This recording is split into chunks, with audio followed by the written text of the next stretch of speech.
memang udah niat saya pengen buka usaha sendiri.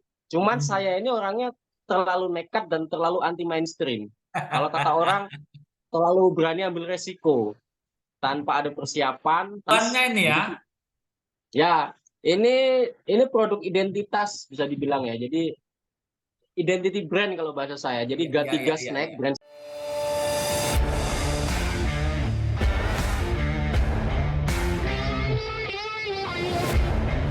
Bismillahirrahmanirrahim. Assalamualaikum warahmatullahi wabarakatuh. Waalaikumsalam warahmatullahi wabarakatuh.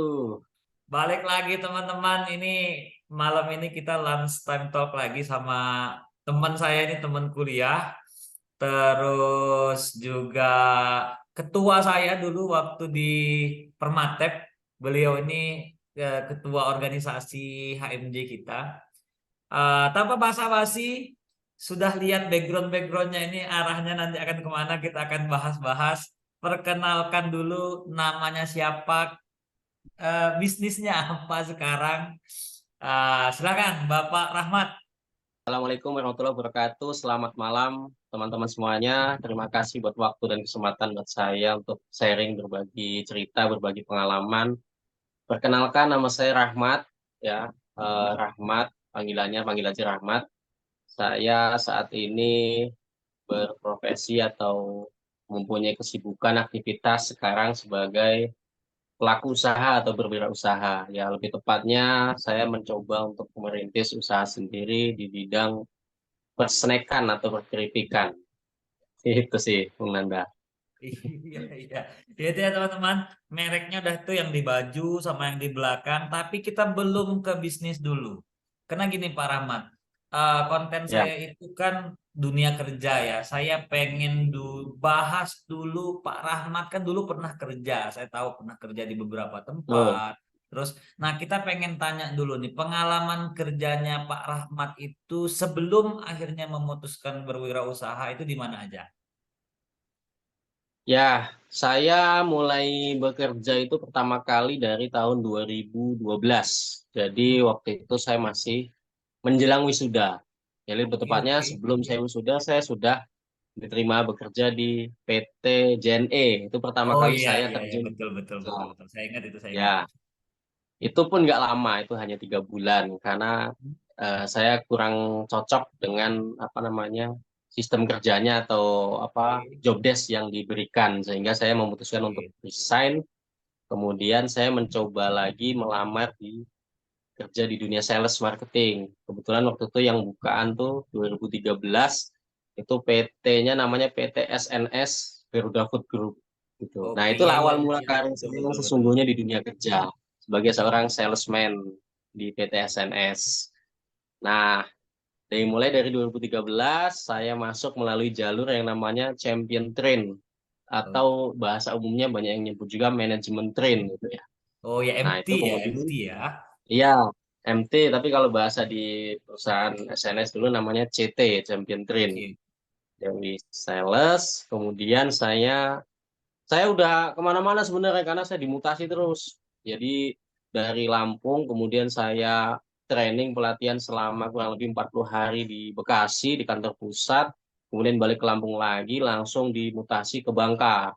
Jadi saya Oke waktu itu oke. dari salesman mulai di Bangka Belitung, Pulau Bangka. Nah, di Bangka kurang lebih hampir setahun lah, sekitar 11 bulan. 11 bulan, lalu saya ditarik ke Lampung karena saya minta pulang. Saya udah mulai nggak nyaman, nggak nyaman karena terlalu lama di sana. Karena Iya iya waduh di iya iya Bangka ini iya. kalau hanya sekedar untuk sebentar untuk berwisata, sedangkan saya sudah semua kunjungi tempat wisata di Bangka Belitung waktu itu kan. Hmm, Nah hmm, saya hmm. udah nggak nyaman, dah pengen pulang. Kebetulan ada posisi yang kosong di Lampung itu waktu itu bukan sebagai sales atau supervisor ya, masih saya waktu itu di admin atau analis marketing gitu. Jadi saya Oke sempat oke. jadi seorang admin atau analis. Saya jalani nggak masalah, yang penting saya pulang. Tapi disitulah saya akhirnya bisa belajar yang namanya analisa data, pengolahan data, Excel segala macam itu saya bisa menguasai. Kalau nggak karena itu mungkin saya eh, belum ada kesempatan untuk belajar. Jadi alhamdulillah Oke. ada aja gitu. Setelah itu, nah setahun kemudian saya ada ini lagi apa namanya posisi yang dibutuhkan di Lampung sebagai supervisor sales. Jadi naiklah Heeh. saya jadi Baik seorang ya. supervisor sales, membawahi tim sales. Nah, seiring berjalannya waktu karir saya terus naik tuh. Karena saya orangnya simple. Kerja di swasta itu kalau apalagi orang sales marketing dengan perusahaan yang memang multinasional yang punya cabang atau punya apa namanya kantor di seluruh Indonesia, kuncinya adalah siap untuk ditempatkan di seluruh cabang di Iya, Indonesia. betul Nah, betul betul ini betul prinsipnya betul. itu. Makanya saya iakan aja begitu saya dimutasi. Nah, seiring jalannya waktu karena mutasi itulah sehingga karir saya ikut naik. Jadi saya naik jadi kepala depo. Kemudian saya mutasi lagi ke Banten. Di Banten saya waktu itu mengawali sebagai market development di Banten, tepatnya di kota Cilegon. Mhm. Kemudian setelah di Banten kurang lebih setahun, megang area Cilegon, Serang, Kabupaten Tangerang, Lebak, kemudian Pandeglang. Lalu saya ditarik lagi ke Lampung, tapi ditarik ini dalam arti saya ditawarin posisi yang lebih tinggi lagi, Oke, yaitu sebagai naik seorang lagi ya. sales manager atau ASM untuk megang wilayah Lampung, Bengkulu, Lubuk Linggau, Lahat, Batu Raja. Oke, Jadi oke. lebih luas lagi area yang saya pegang di Lampung. Itu. Itu Kemudian Santori, yang Santori itu ya Pak ya? Suntori ya kalau nggak ya salah. Santori dengan SNS itu sebenarnya kan satu grup tudung grup.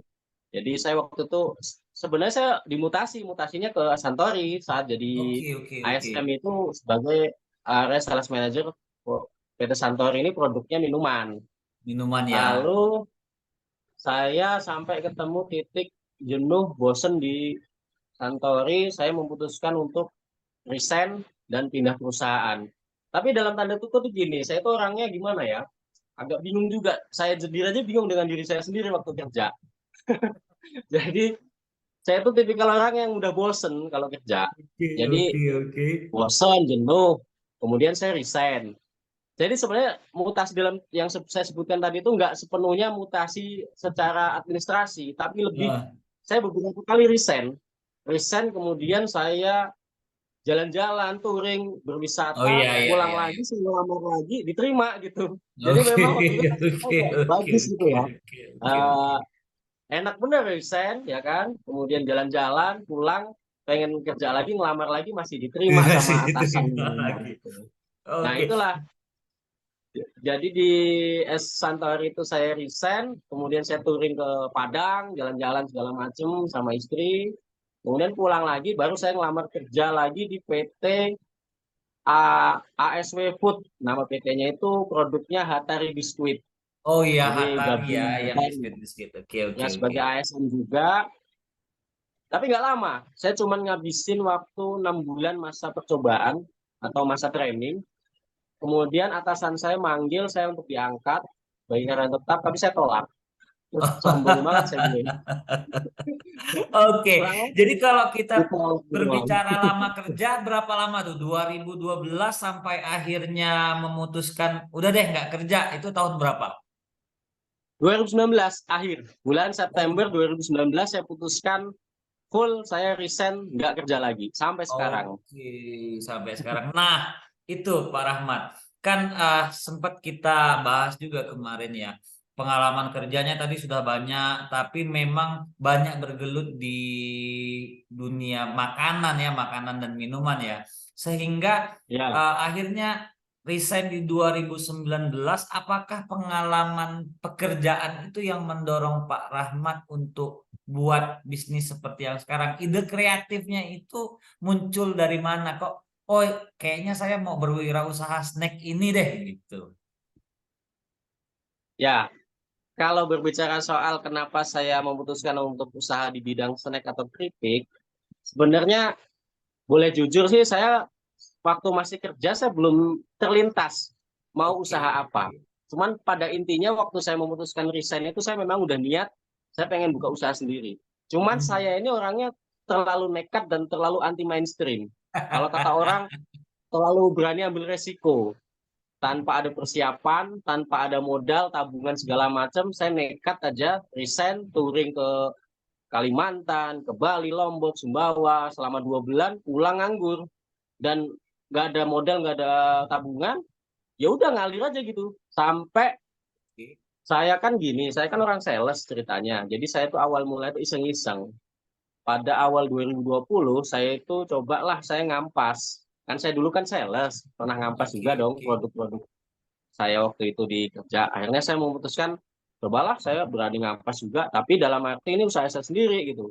Ngampaslah Oke. saya keripik-keripik, saya ngampas ke warung-warung, saya keliling dengan produk yang saya buat. Dalam arti waktu itu masih produk, saya beli curah, beli bal-balan, kemudian saya kemas sendiri, saya jual ke warung-warung, masih kita sebagai seorang pedagang lah bahasanya gitu.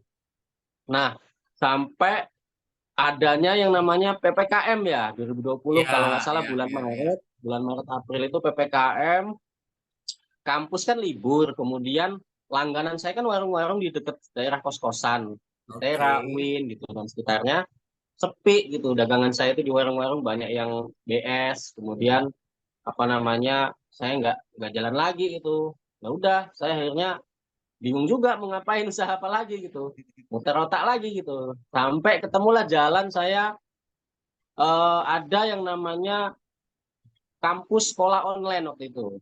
Jadi Oke. pertengahan 2020 saya ikut kegiatan kelas online untuk belajar membuka toko di marketplace, ya di Oke. Shopee, Oh ya, Tokopedia dan Shopee gitu lain-lain. ya. Iya, iya, iya, iya. Saya cobalah, itu kan berbayar, oke lah saya ikuti, saya belajar. Kemudian saya jadi dropshipper. Saya cari supplier-supplier produk-produk yang ada di Jakarta dan sekitar, di mana-mana saya cari. Saya jadi dropshipper di marketplace. Jalan tuh, toko saya udah mulai naik.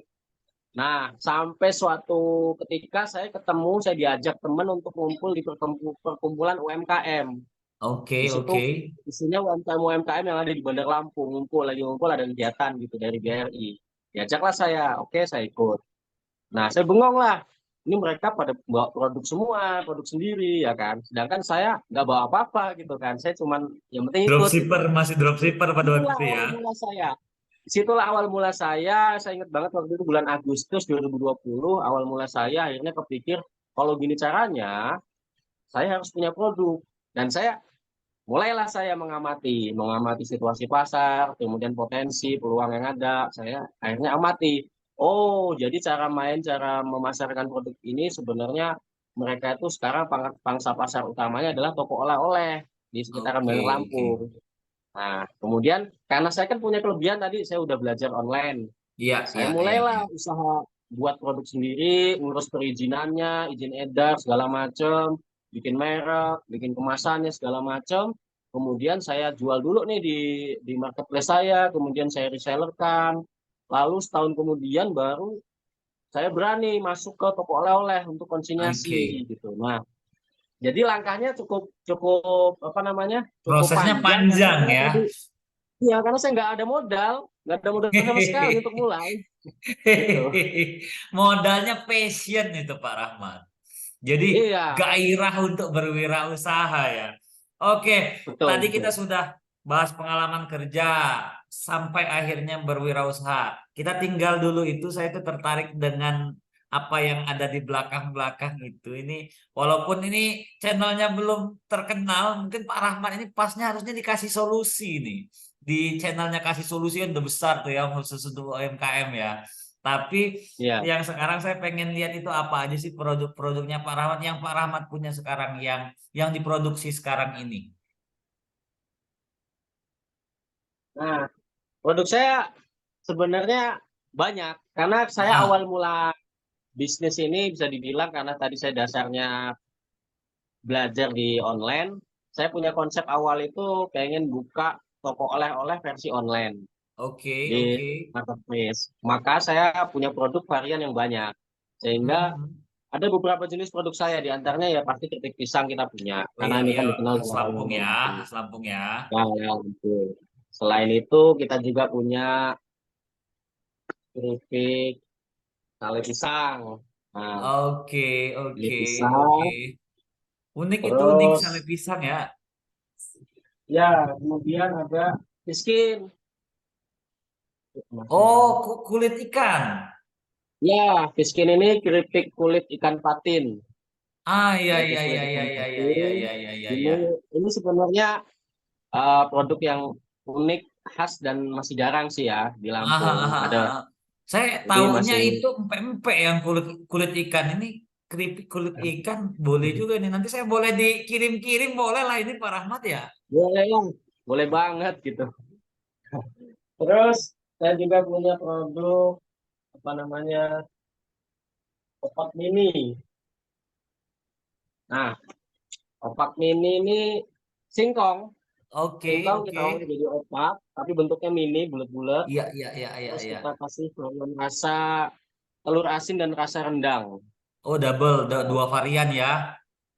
Ya, sudahnya kita juga punya kopi dong. Kita kan Kopi ya. oleh-oleh. Wah, nah itu Kopi. cocok itu kalau kopi Kita tuh. punya kopi Lampung.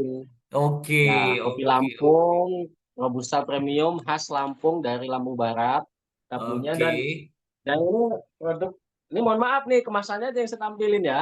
Iya, iya, iya. Oh iya, ini saya justru ini andalannya bukannya ya. Dulu saat Ya, karena pertama-pertama lagi memulai itu kosong. kayaknya ini Lagi andalannya kosong, nih. lagi kosong tadi siang baru nganter ke toko. Habis total, jadi besok baru produksi lagi. Oke, Stoknya habis. jagoannya ini ya. Jadi ya, ini produk identitas bisa dibilang ya. Jadi identity brand kalau bahasa saya. Jadi Iya, iya, iya, Gatiga iya, Snack, iya. brand saya itu Gatiga Snack. Oke. Ini terkenalnya orang kenalnya dengan keripik pare atau pare crispy-nya. Iya, iya. Karena ini identitas gitu. Nah, Dan itu ya. hah? Teman-teman nih saya bilang dulu nih sama teman-teman yang bakal nonton ini semua nanti yang nonton itu nama snacknya Gatiga Snack. Ini jagoannya nih ya keripik pare nih. Saya pernah dulu Ya, Pak Rahmat itu diliput media apa seperti itu jagoannya nih pare crispy. Tapi jangan lupa juga di Gatiga ada tadi yang banyak ya ada keripik pisang, ada kopi juga, ada sale juga, ada opak. Jadi nanti Pak Rahmat tolong saya dikirimin link apa Shopee, Tokped kah atau apa nanti saya tambahkan di deskripsi supaya nanti ini recommended sekali menurut saya teman-teman produk-produknya Pak Rahmat ini ya, sangat menarik dan unik-unik ya. Oke Pak Rahmat lanjut apalagi yang kita punya ini? ya. Yang pasti kalau Gatiga tadi udah saya sebutin semua produk-produknya. Yang paling penting untuk perizinan, izin edar kita udah semua, Pak IRT, Oke. halal. Bahkan merek pun sudah kita daftarkan di Oh udah terdaftar Kemenkumham ya itu berarti sudah terdaftar haki ya, hak merek udah gitu. udah jadi hak Jadi cipta sudah ya. Nanti pasti aman, nyaman. nggak kayak ayam yang dipukul-pukul itu ribut ya. Namanya Iya, aja ribut tuh ya. Ayam pukul gitu. itu punyanya si band titik-titik ribut sama yang ini karena brand. Tapi semua ini teman-temannya terjamin ya. Sudah terdaftar, Jamin. sudah berizin, sudah eh, apa namanya punya brand sendiri dan punya produk yang cukup lengkap. Jadi menarik ini teman-teman. Produk-produknya Pak Rahman nanti diserbu yang nonton. Walaupun ini channel YouTube-nya belum terlalu banyak, tapi saya yakin pasti nanti akan ada yang lihat produk-produknya Pak Rahmat dan sangat recommended sekali. Oke Pak Rahmat, tadi produk sudah, pekerjaan sudah. Sekarang saya mau tanya Pak Rahmat, dulu pekerja, sekarang berwirausaha. Suka dukanya apa ini? Pasti yang paling Suka duka. tadi yang saya note sih, suka dibilang orang terlalu nekat. Padahal passion ya Ya, kalau menurut saya ya. Jadi gimana tuh? ya. Kalau ngomongin suka duka memulai usaha itu yang pasti banyak dukanya. Banyak dukanya daripada sukanya. Kalau yang namanya ngerintis. Kenapa saya bilang gitu gini? Sebenarnya pada intinya satu, memulai usaha atau berwirausaha itu kuncinya adalah mental. Kita berbicara masalah Oke. mental. Ya, karena mental itu poin yang paling penting dan mendasar banget untuk kita bisa terus fight, berjuang dan eh, bersabar. Jadi Oke, yang namanya ngerintis usaha itu memang nggak semudah mengembalikan telapak tangan. oke. Apalagi saya yang notabene adalah basicnya seorang karyawan, bahkan posisi terakhirnya kata Manajer teman ya? saya ya, bukan kata saya, itu posisi jabatan yang nggak main-main gitu. Iya, Banyak iya, orang iya, betul, idamkan, betul, banyak betul. orang incar gitu. Posisi sebagai seorang ASM, area sales manager dengan gaji double digit, dua digit, kemudian fasilitas pasti mumpuni lah. Kita Ya, punya iya, iya, kendaraan iya. Di mobil, level segala itu udah macam. mumpuni lah ya. Udah kejamin lah hidupnya istilahnya gitu. Insentif juga gede ya kan. Kurang apa lagi orang sales. Area sales manager udah gaji gede, dapat mobil, ya kan. Mobilnya juga nanti bisa jadi milik sendiri. Yang kedua dapat insentif. Nah, itu sangat menggiurkan kalau bagi sebagian orang yang Iya, yang iya, iya. memang dia paham gitu ya. Cuman ya itu tadi yang saya bilang, hidup adalah pilihan gitu. Jadi saya cuman mau ngambil inisiatif, saya pengen gedein perusahaan saya sendiri. Kenapa saya mau gedein Oke. perusahaan orang gitu? Prinsipnya satu. Makanya berbicara masalah duka ya tadi, saya udah Lebih biasa banyak. penghasilan lumayan, tiba-tiba saya memutuskan untuk memulai usaha yang pasti dengan usaha payah saya bangun, dengan yang namanya nggak megang duit itu udah jadi hal yang biasa. Nggak Oke. megang duit atau duit hanya sekedar numpang lewat ya kan, menunda kesenangan atau menunda keinginan, dalam arti kita cuman bisa sementara ini untuk mengeluarkan anggaran biaya atau sesuai dengan kebutuhan hidup aja gitu. Jadi keinginan ataupun kesenangan itu ya kita tunda dulu sampai nggak tahu Oke. nanti, pokoknya yang penting utamakan dulu untuk kebutuhan dan juga untuk kebutuhan bisnis, kebutuhan rumah Primernya tangga dan dulu ya bisnis. berarti ya. Iya. Iya, itu ya teman-teman. Ini Pak Rahmat balik lagi. Saya senang sekali membahas topik ini sekarang buat Gen Z nanti yang nonton ini video ya. Jangan lemah, harus punya endurance tuh. Dengar kata Pak Rahmat kemarin ada beberapa apa namanya narasumber juga yang bilang bahwa harus punya endurance, harus punya mental, harus punya passion. Yang kadang-kadang Pak Rahmat itu eh, yang jadi menarik belum dipunya kebanyakan anak sekarang. Saya nggak bilang semua ya, tapi kebanyakan teman-teman Gen Z sekarang itu mentalitinya itu agak agak kurang di beberapa titik. Jadi saya dari video-video ini saya mau mendorong teman-teman Gen Z semua eh, dari pengalaman kita-kita yang sudah apakah itu karyawan, dosen, wirausaha harus punya mentality yang kuat. Itu saya nggak bilang kata saya ya, tapi nanti kalian yang nonton video ini atau beberapa video yang selanjutnya semua harus punya mentality yang kuat. Itu ya. Balik dari situ Pak Rahmat, saya pengen kasih Pak Rahmat kasih maksud saya saran-saran deh, saran untuk semua yang mau berwirausaha atau yang dari pengalaman kerjanya mau memilih berwirausaha itu sebaiknya seperti apa berdasarkan pengalamannya Pak Rahmat. Oke.